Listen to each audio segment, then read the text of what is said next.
start, I'd like to just acknowledge some of the people who are here who joined us today.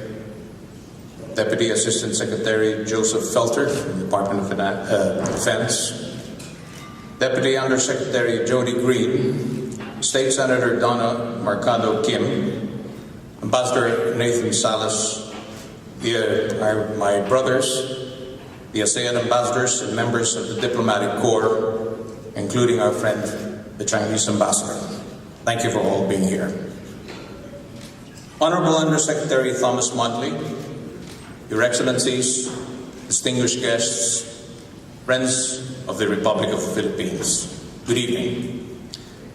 First and foremost, I wish to congratulate our ally, the United States, for a successful summit in Singapore with North Korea.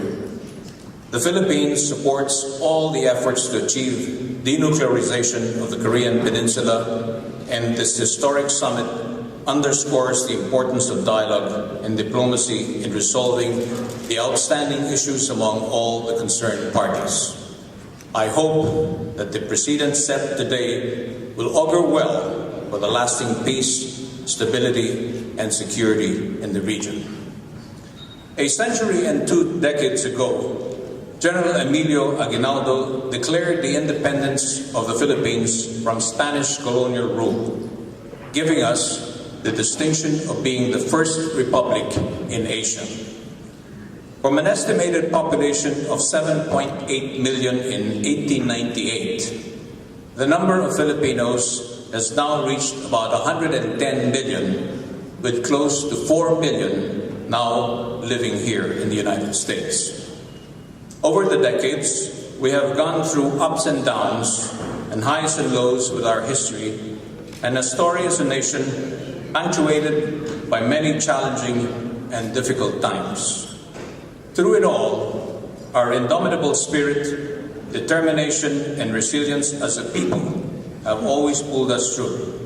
Our resolve strengthened by the remembrance of the blood and sacrifices of our forebears to give us the sovereignty, freedom, and independence that we enjoy today. I have always believed, however, that the true independence is not simply the ability of citizens to exercise the freedom of speech, assert their political beliefs and opinions, and enjoy the other fruits of freedom and democracy, but for a nation to be self-reliant, for the people to benefit from economic progress and development, and be liberated from the shackles of poverty.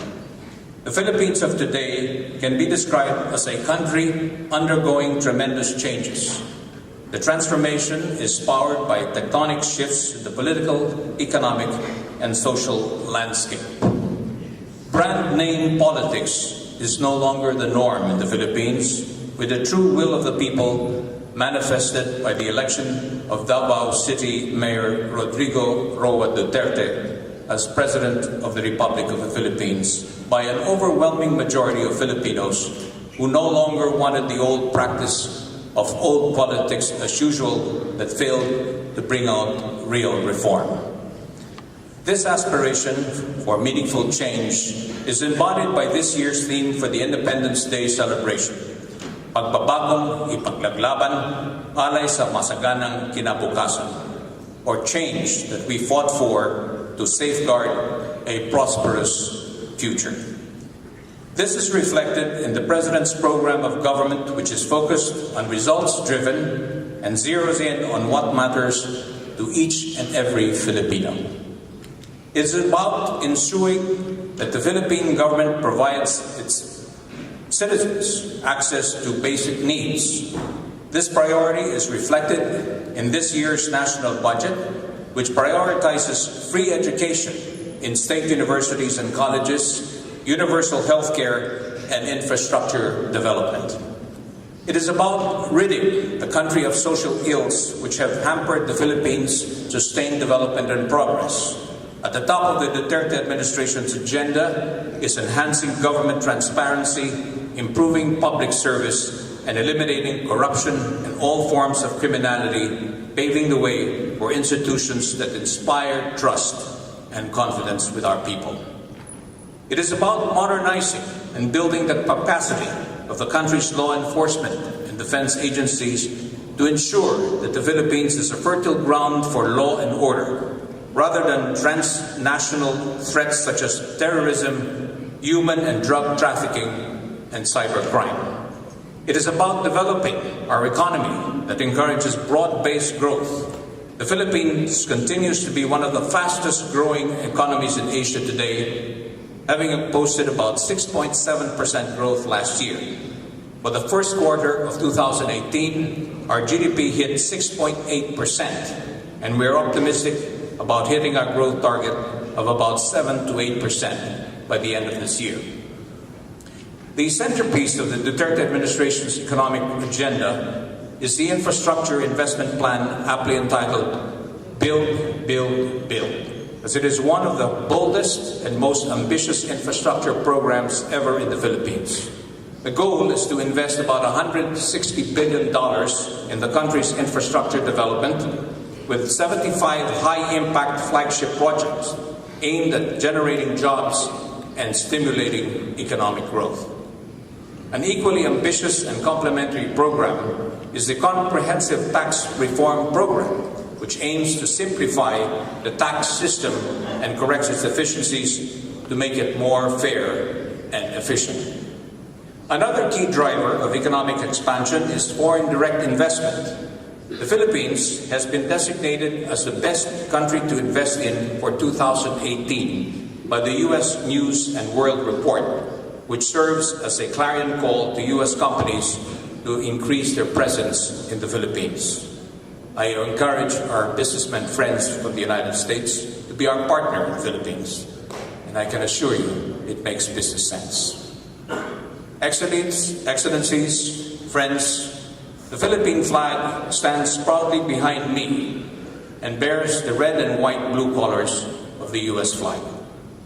The 1898 Declaration of Independence, crafted by our forefathers, makes reference to the history of our flag. Conceived by General Aguinaldo, the Philippine flag adopted the colors of the U.S. flag as an expression of gratitude for America's support as the Philippines sought independence from the Spanish Empire. This speaks volumes about the intricate tapestry of Philippine-U.S. relations spanning over 70 years. Our strong and deep relations are as extensive as are multifaceted and have evolved through the years into one that is proactive, reliable, and focused. Throughout the years, our country has stood by many of our friends and allies. During World War II, President Manuel Quezon offered sanctuary to 1,300 Jews who fled from the Holocaust. The Philippines welcomed Jewish refugees at a time when other nations closed their doors on them. Israel, one of our closest allies today, never forgot that, and they have always continued to give thanks to our people and are grateful for such a generous act by the Philippines. In the aftermath of the Vietnam War, the Philippines offered, working with the United States, Vietnamese refugees who wanted sanctuary, and we opened a refugee camp in Morong, Bataan. One of those refugees is here tonight, in fact, Mr. Shan Lam, a successful business executive of IM Systems Group with offices here in Washington, D.C. and Hanoi. Let me also acknowledge the presence of the U.S. ambassador who served in our country with distinction and remain our close friends. Ambassador John Regapronte, Ambassador Harry Thomas, and Ambassador Tom Hubbard, who are here this evening. Our honorary consul from Florida, a close friend of the Philippines and big supporter, is also here tonight, Mr. Henry Howard.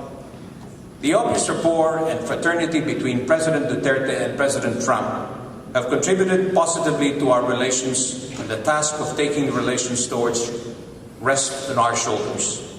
When President Trump visited Manila last November for the US-ASEAN Commemorative Summit, he exhorted American partners in the Indo-Pacific region to be strong, independent, and prosperous in control of their own destinies and satellites to no one.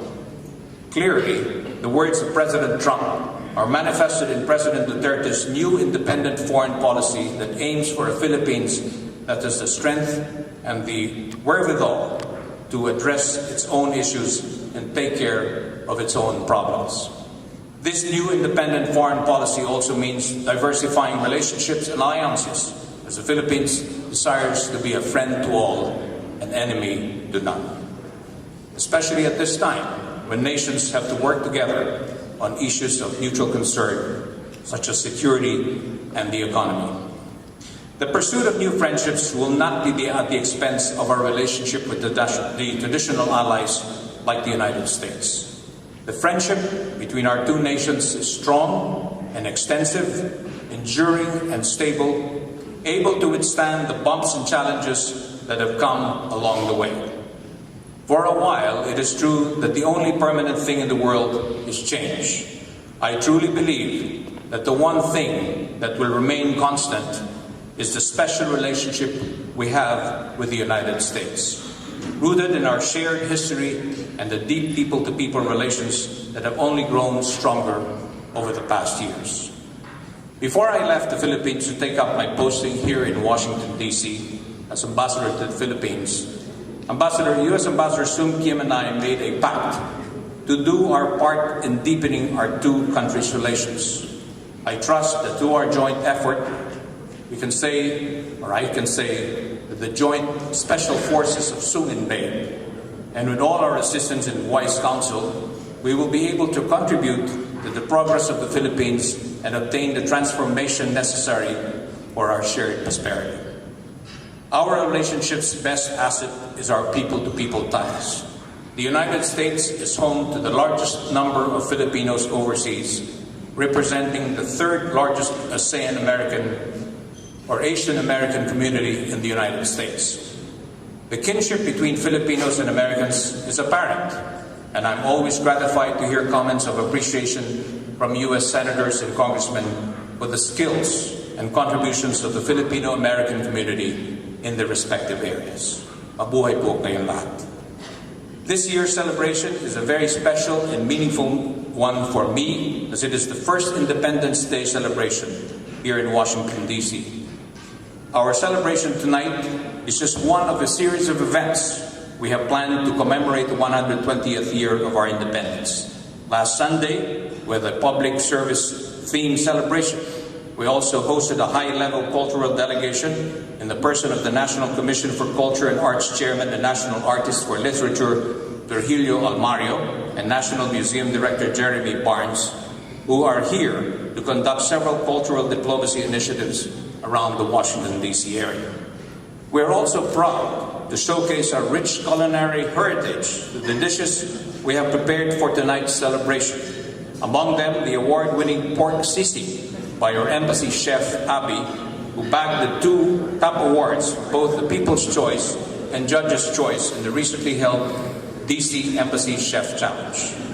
We have also prepared a special cocktail drink infused with Tanduay rum, a Filipino rum produced by the Tanduay Distillery, one of the oldest distilleries in the Philippines that was originally owned by the Elizalde family, whose Sion Joaquin Elizalde was our first Philippine ambassador in 1946 here in the United States.